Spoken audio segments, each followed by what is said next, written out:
Entonces, para arrancar con la estructura de la investigación, esta exposición que estamos haciendo refiere al objetivo específico número 1 de la investigación, titulada Biopolítica e Infancias, como bien les mencionaba. Este primer objetivo lo que busca es hacer un balance teórico sobre la categoría biopolítica, pero como, digamos, vamos a ver, desde el trabajo social, a mí me parecía que era muy abstracto hacer una discusión solo desde la biopolítica, ¿verdad? Como tal, nos pareció oportuno al equipo investigador hacer un análisis a partir de elementos empíricos. Y qué mejor que considerar el tema de la vacunación como un ejemplo para poder reflexionar esta categoría biopolítica, ¿verdad? Tan interesante. Me hacen saber, yo esperaría que la presentación se pueda, ¿verdad? Se pueda ver, permítanme para hacer esto tal vez pantalla completa.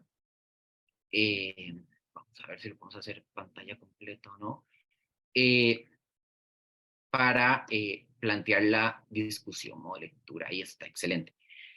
Entonces, desde allí estamos haciendo esta discusión sobre la biopolítica y lo queremos hacer a partir, ¿verdad? Justamente de la vacunación. Sin embargo, y desde el objetivo específico 1 de la investigación. Sin embargo, si quiero mencionar lo siguiente, la investigación de lo que ustedes van a ver también tiene un componente sobre el racismo en Costa Rica, pero para efectos de esta exposición nos pareció oportuno, ¿verdad? Tal vez no enfocarnos únicamente en el tema COVID y no abordar el componente del racismo en Costa Rica.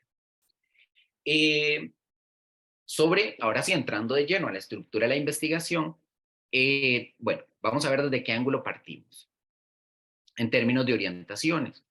La reflexión inicia considerando las categorías de gubernamentalidad y biopolítica de Michel Foucault, desarrolladas por este autor francés en la década de 1940. El autor lee las dimensiones biopolíticas o vitales dentro de las dinámicas de la producción de la sociedad capitalista. ¿Qué es lo que queremos decir con esto? Que Foucault, cuando hablamos de gubernamentalidad y hablamos de biopolítica, es cómo se inserta la vida, cómo se insertan los procesos de la vida dentro de las variables políticas, cómo se hace vivir, cómo se hace morir, cómo se regula el cuerpo, cómo se gestiona esa corporalidad. Eso es lo que desde este ángulo de análisis que queremos implementar nos interesa observar en cuanto a las infancias y vamos a ver, vamos a estar como en una línea entre entrar a un discurso de derechos, observarlo, y entrar a un discurso científico y observarlo. Es decir, mucha de esta discusión no es hablando desde el enfoque de derechos o desde la discusión científica como tal, ¿verdad? Las ciencias médicas que usualmente conocemos es sobre estos, ¿verdad? Sobre estos discursos. A veces los vamos a integrar, a veces vamos a observar qué es lo que nos presenta. Eh, entonces, ¿qué es en términos concretos esta investigación? Es este elemento que nos interesa abordar. Bueno, nos interesa ver cómo se aborda el terreno, cómo Foucault aborda el terreno, intentó abordar el terreno de la reproducción material, no solo de los asuntos económicos, que es un aspecto que en TS está como, o sea, que nosotros desde trabajo social, para los grupos de familia, pero para las estudiantes de la maestría también, observamos con detenimiento. Acá lo que nos interesa ver, además de eso, son los elementos culturales, corporales y subjetivos dentro de esa reproducción de la materialidad, ¿verdad? Eso me parece que es clave tenerlo presente. Vean acá bueno, tanto para la maestría como en el seminario familia leímos un capítulo de un libro de Foucault, ¿verdad? Una clase de marzo. Dentro de esa clase de marzo, o dentro de ese libro titulado Los Anormales, Foucault dice lo siguiente: el control de la sociedad sobre los individuos no solo se lleva a cabo mediante la conciencia o la ideología, que por ejemplo nosotros en TS, aquí hablándole a los grupos de familias, muchas veces estamos situados desde una comprensión gramsciana de ideología, o por ejemplo, como vemos en Epístolas de la Escuela de Frankfurt. Acá el autor nos dice que ese control de los individuos también se hace en el cuerpo y con el cuerpo. Para la sociedad capitalista es muy importante la biopolítica, lo biológico, lo somántico y lo corporal. No es casual acá que autores como Paul Beatriz Preciado hablen del cuerpo como una somateca, donde quedan todas esas resonancias, ¿verdad? De la experiencia y de esos mecanismos subjetivos que regulan la corporalidad en determinadas fases del capitalismo. En esa dirección y desde ese lugar es que estamos hablando de biopolítica y más adelante también de necropolítica. Para avanzar con este componente más, por así llamarlo, teórico y no aburrirles con la discusión de esa forma, la gubernamentalidad, la biopolítica y la sociedad disciplinaria encuentran su desarrollo en la sociedad moderna capitalista. Para el caso europeo, desde el siglo XVII y latinoamericano, pero principalmente costarricense, en el siglo XIX. Desde ese ángulo es donde queremos insertar la discusión que hoy les traemos y que, bueno, muy probablemente de forma sincrónica ustedes habrán otros estudiantes y sean de familias 3 o de la maestría que nos acompañen en esa discusión. Ese entramado de relaciones, vamos a ver, me salté un componente muy, a mi modo de ver, valioso. El desarrollo de estas formas de gubernamentalidad, ¿verdad? De esa forma de gestionar los cuerpos, de hacer que vivan, de hacer que otros mueran, de mantener con vida, de fabricar esas corporalidades, el desarrollo de esas formas de gubernamentalidad se extiende de forma tentacular o red a través de dispositivos y tecnologías cargadas de poder y saber. Es decir, háganle que es como una fauna, ¿verdad? Como toda una fauna, una flora, una floresta que se extiende por la sociedad, que va a estar mediado por aspectos de poder y aspectos de saber. Entonces, ¿qué es lo que tenemos desde este ángulo? Para ponerles ejemplos, las escuelas, los colegios, las instituciones psiquiátricas, los hospitales, los orfanatos, ¿verdad? Llamados desde esa jerga en ese contexto. Todo eso van a ser redes tentaculares que van a estarse extendiendo, que van a tener componentes de poder y saber y que van a poder estar desarrollándose y van a estar regulando y gestionando a esas corporalidades. Por ejemplo, ¿qué es un discurso, qué es poder y saber? Saber puede ser, por ejemplo, el discurso médico, que está lleno de saber, pero ese saber al mismo tiempo tiene una serie de poder que va a regular y a gestionar de determinada forma esos cuerpos, esas corporalidades. Entonces, ese entramado de relaciones y según la gubernabilidad del momento histórico, liberal o neoliberal, modela conductas, crea subjetividades y regula los cuerpos de los y las individuos. Vean esta frase siguiente de Foucault, que me parece que es muy categórica.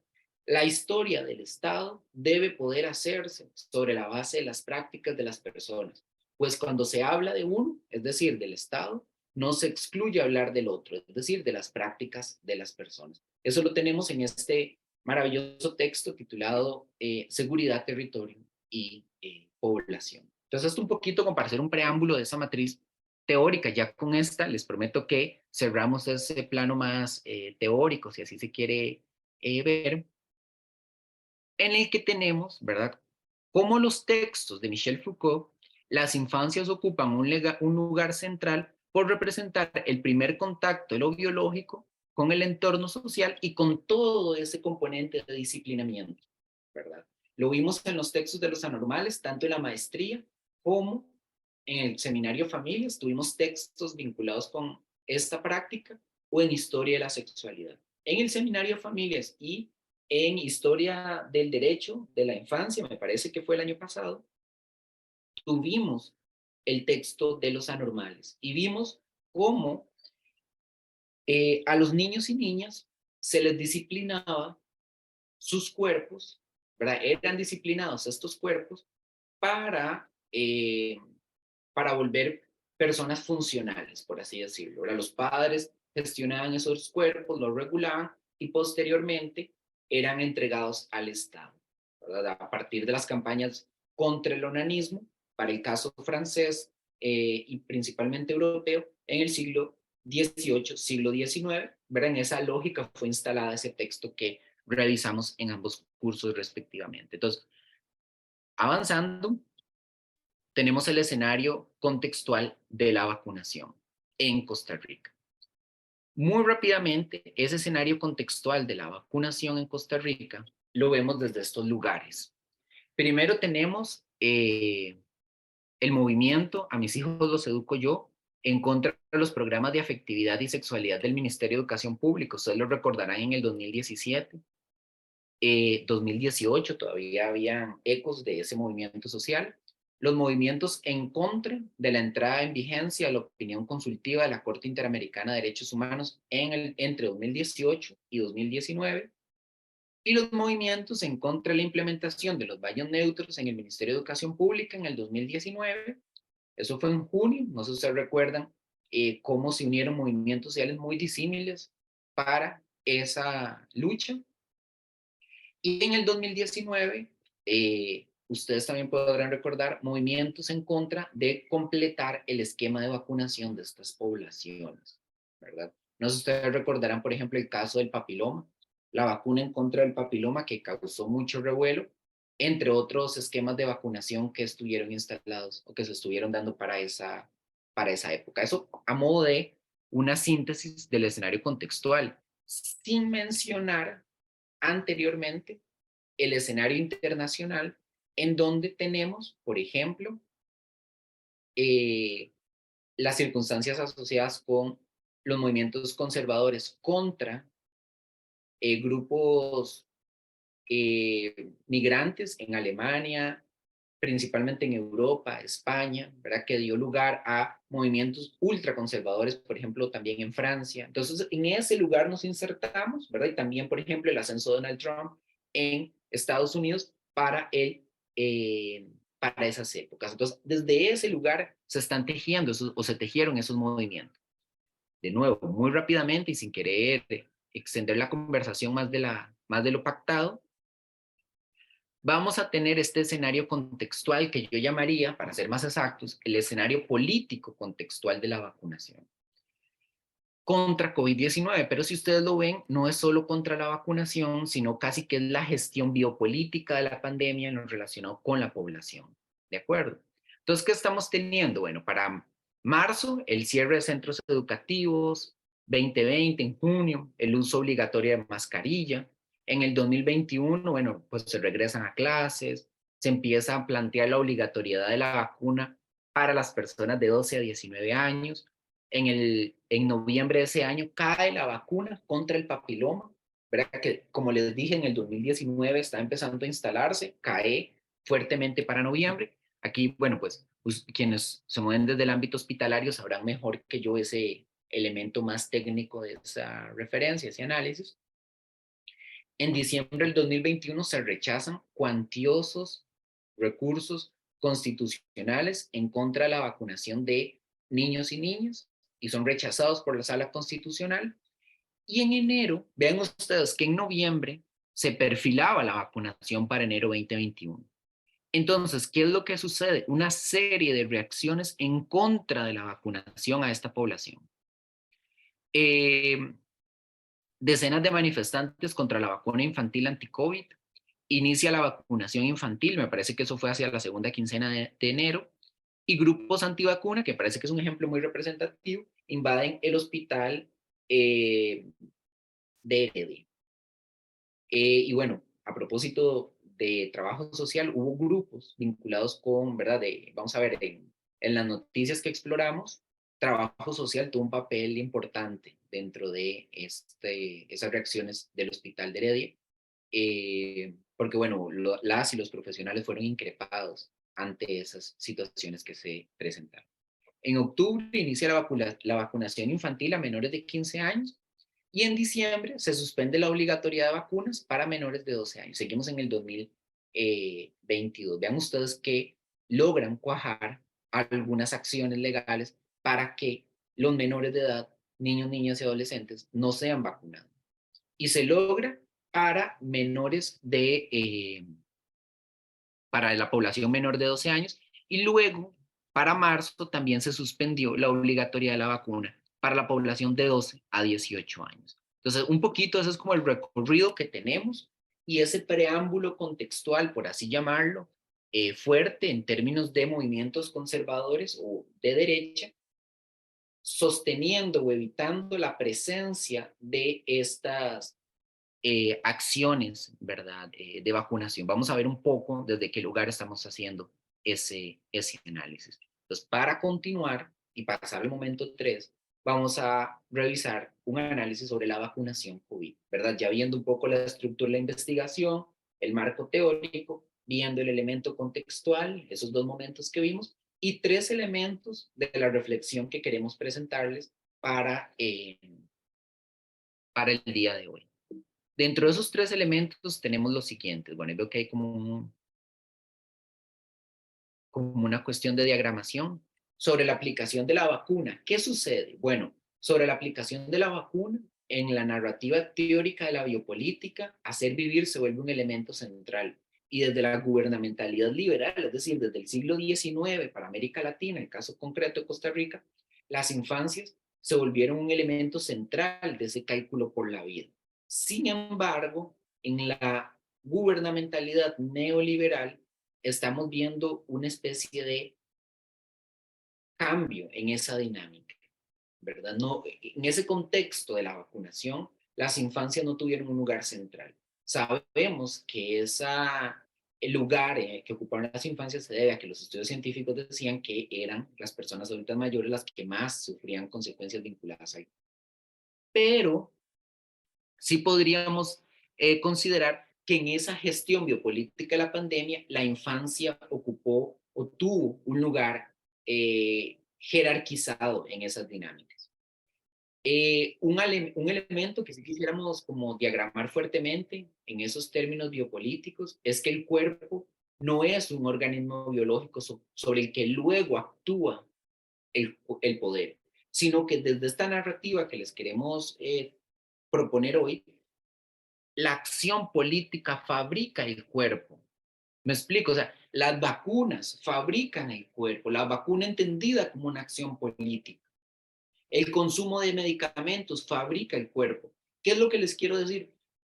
Es una invitación a cuestionar, es una invitación a cuestionar el carácter político también que subyacen en los componentes biológicos. O sea, allí también subyace un componente político, si lo queremos ver en esos términos, ¿verdad?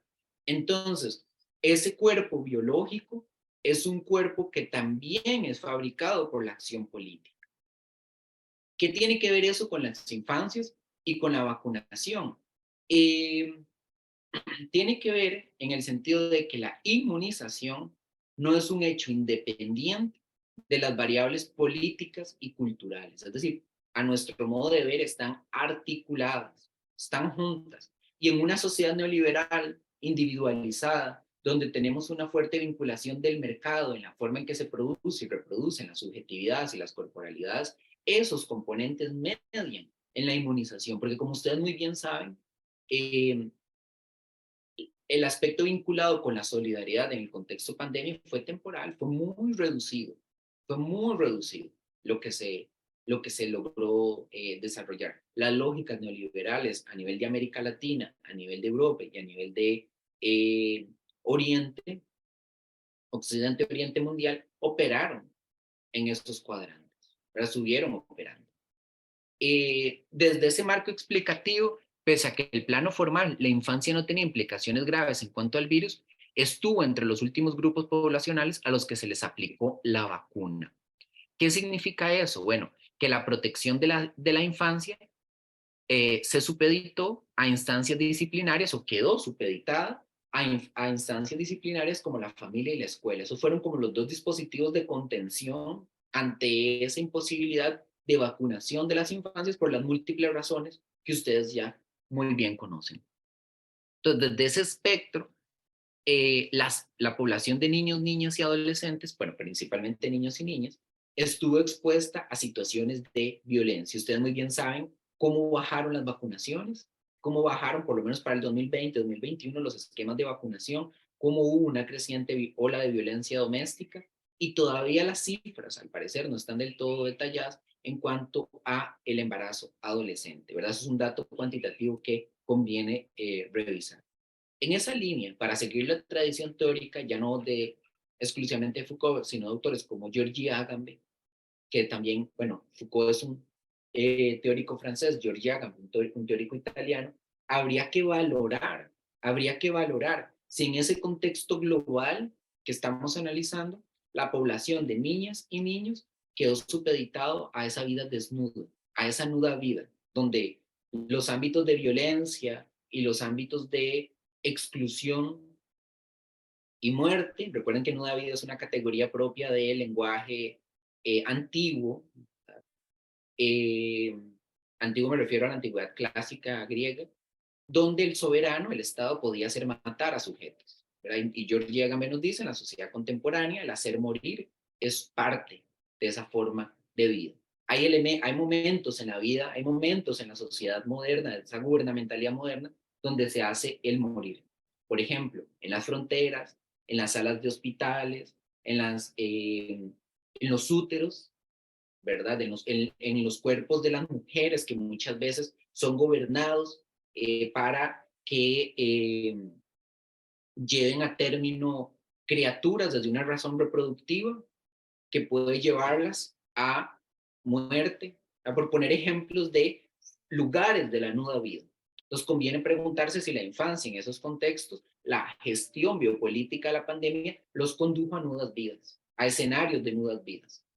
Yo creo que la sociedad estuvo en escenarios de nudas vidas, pero conviene preguntarse si en esa distribución jerarquizada y las estrategias que se implementaron, la población ocupó ese lugar. Habrá que revisar con más detalle las cifras. Vamos avanzando, ¿verdad? Para que no, yo sé que puede ser muy pesado escuchar a una persona, a una sola persona hablar tanto tiempo. Pero por favor, si ustedes quieren interrumpir, quieren agregar algún comentario, alguna reacción de disidencia, lo que estimen conveniente, ¿verdad? Pueden hacerlo. Ya estamos llegando, ¿verdad?, al término de la reflexión. Aquí tenemos ejemplos, ¿verdad?, de esos procesos de vacunación, principalmente en la población, como ustedes bien vieron en el 2022. El segundo ámbito para revisar son las medidas de restricción que se impusieron. Si bien las medidas estuvieron planteadas desde la legalidad, no estuvieron ajenas de la lógica neoliberal de la individualidad, de la separación, del distanciamiento, ¿verdad? Que son formas en que las pandemias han sido gestionadas, podríamos decir, aproximadamente desde el periodo medieval, ¿verdad? Podemos ver la peste bubónica, cómo fue gestionada desde este lugar que estamos hablando. Entonces, ¿qué podríamos decir desde ahí? Y pegándolo con lo anterior, parte de lo que podríamos mencionar en un primer nivel es valorar si pese a que estuvimos desde el marco de la legalidad, para el imaginario de las personas, se cruzaron fronteras simbólicas sobre la función del Estado. Y para algunos grupos, eso dio pie, ojo, no estoy hablando de la legalidad, sino del plano simbólico, eso dio pie para imaginar que se pueden implementar medidas autoritarias frente a determinadas circunstancias. Entonces, peguen ustedes esa reflexión de medidas autoritarias con los grupos neoconservadores que abogan por la familia, que abogan por ejemplo, lo punitivo para efectos jurídicos. Entonces, tenemos ese escenario que se va tejiendo. Ahora, se podría decir, es que eran las únicas medidas que habían, ¿verdad? La única forma que existía.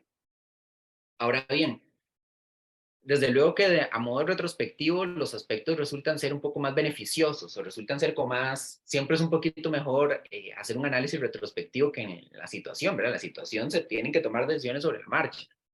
Pero haciendo ese análisis retrospectivo, en este segundo momento, parte de lo que podríamos decir es que las narrativas de la gestión biopolítica de la pandemia, parte de lo que conllevaron fue a un lenguaje biopolítico de la pandemia y de la virología dominados de un modelo bélico y xenofóbico, en lugar de uno comunicativo, abierto, por así decirlo. ¿A qué nos referimos con eso? Bueno, desde algunas posiciones de la virología, que no son las dominantes, ¿verdad? Desde algunas posiciones se plantea un vínculo de comunicación y no de aislamiento y muerte frente al virus. Sin embargo, esta última posición bélica y racista es la más utilizada por los gobiernos, los medios de comunicación y la industria farmacéutica.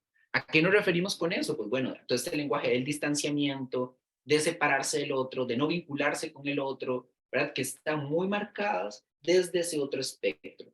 ¿Qué es lo que queremos decir acá? Y es parte de lo que conversamos en los cursos de PISTE. Bueno, pues eh, que la biología, ¿verdad? El hecho que nosotros valoremos esto no significa, ¿verdad?, que biología, la química, la física, no significa de que no tenga connotaciones políticas. ¿Verdad? Si revisamos, por ejemplo, la historia de estas disciplinas, las vamos a ver que son de personas blancas, de hombres, principalmente heterosexuales, ¿verdad? Entonces, eso también va tejiendo una forma en la que se construye ese saber científico. La propuesta acá es valorar si podemos construir un saber científico desde otras posiciones más abiertas y no necesariamente desde estos lenguajes que fueron los que operaron. Ustedes recordarán, por ejemplo, a Emmanuel Macron en el inicio de la pandemia en Francia diciendo estamos en guerra. Entonces vean desde ese lugar que se tejió, se empezó a hacer ese tejido de la pandemia, cómo se empezó a atender desde ese lugar. Entonces, para cerrar este tercer elemento, conviene interrogarse de qué manera la incomunicación afectó a la población de niñas y niños, así como el lugar de la virtualidad en sus procesos de comunicación.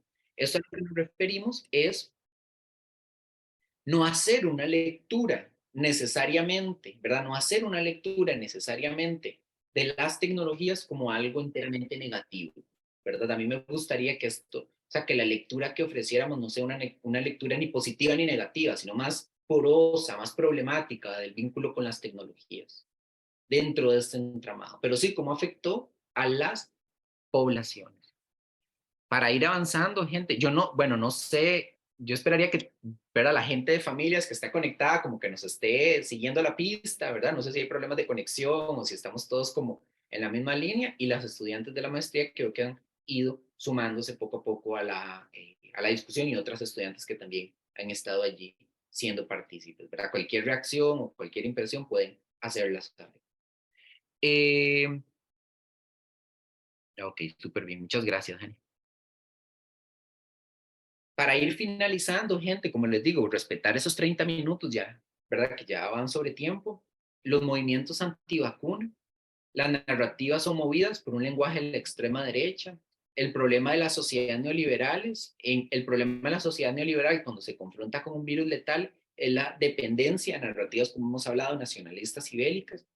Para el caso costarricense y en conjunto con los antecedentes del quinquenio anterior, ese quinquenio que estuvimos reflexionando anteriormente, ¿verdad? Donde vimos a mis hijos los educo yo, bueno, todo este componente, fue producido un discurso conservador sobre las exigencias de los padres y las madres a decir por el cuerpo de sus hijos e hijas, ¿verdad? Y dicen solo hijos, disculpen, ese lenguaje tan, ¿verdad? Solo desde un lugar, pero bueno, desde allí podríamos considerarlo.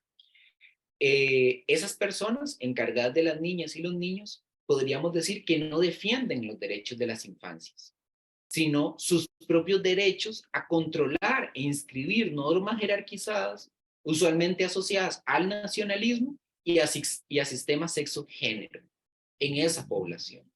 Entonces, aquí, gente, podríamos ver aquello, ese capítulo que vimos en Historia de la Sexualidad, bueno, Historia de la Sexualidad, pero bueno, tiene un componente en esa línea, de los anormales, en el seminario, me parece, en el seminario de familias, ¿verdad? Y en el curso de Derecho, Historia del Derecho, donde se presenta esa fricción entre disciplinar a los padres para que disciplinen a sus hijos y por otro lado, el Estado, ya cuando llegan a ser adolescentes o jóvenes, diciéndole a esos padres y a esas madres, entreguen a sus hijos, porque van a entrar a todo el sistema de disciplinamiento de escuela, colegio, fábricas, vivir en sociedad.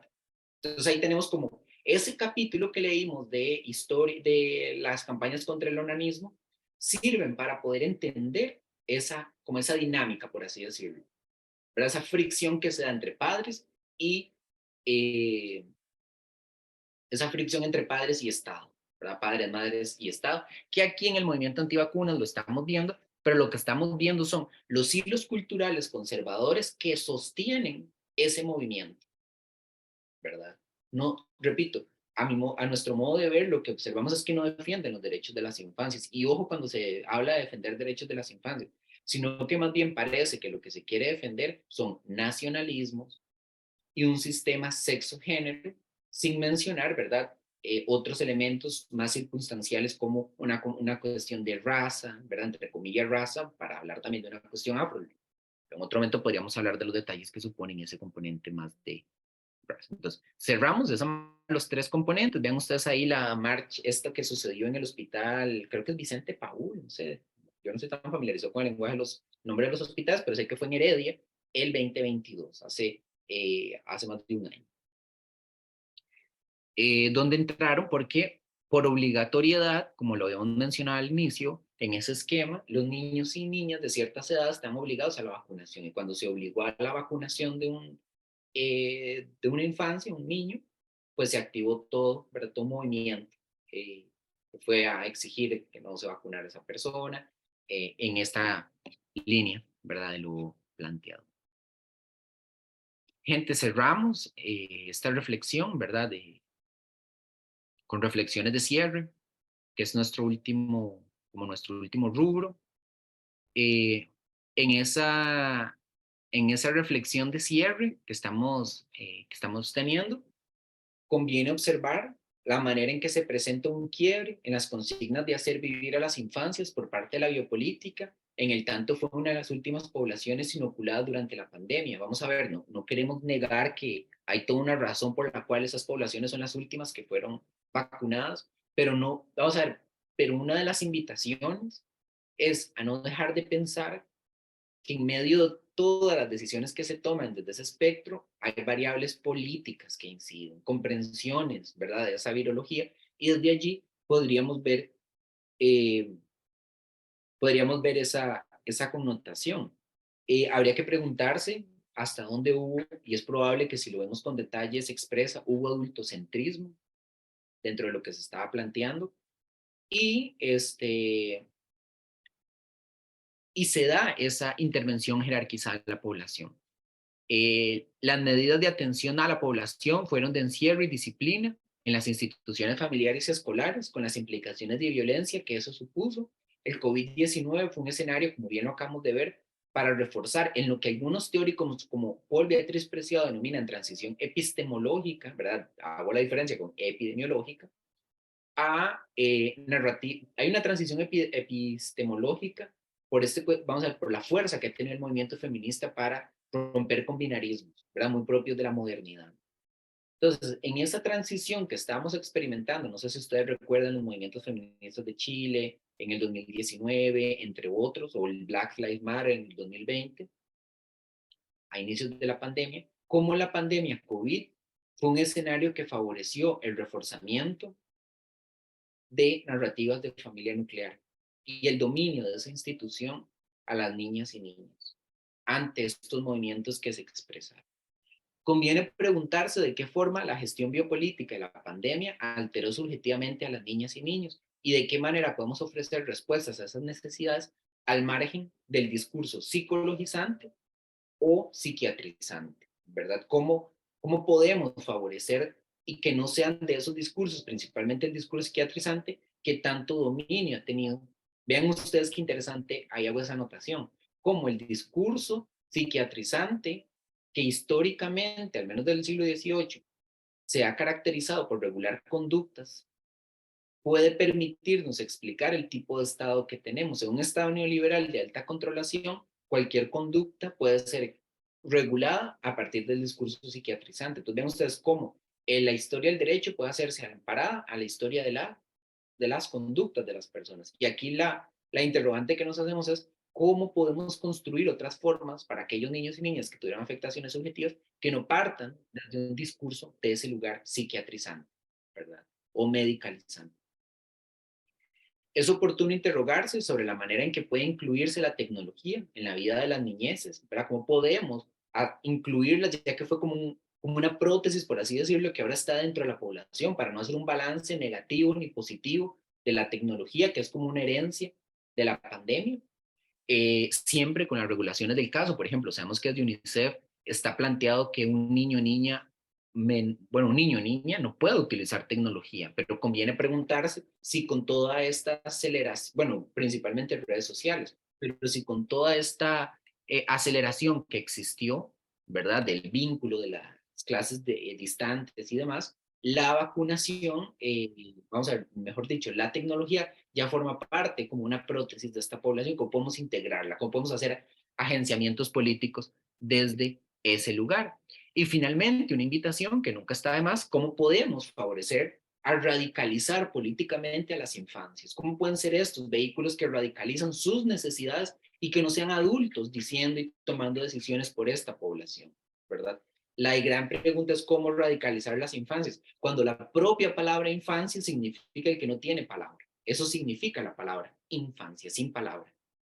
Pero bueno, es interesante desde esta narrativa queer tomarla y revertirla, resignificar esa expresión. Gente, nosotros les agradecemos enormemente porque se han conectado, ¿verdad? Porque hayan participado de este espacio.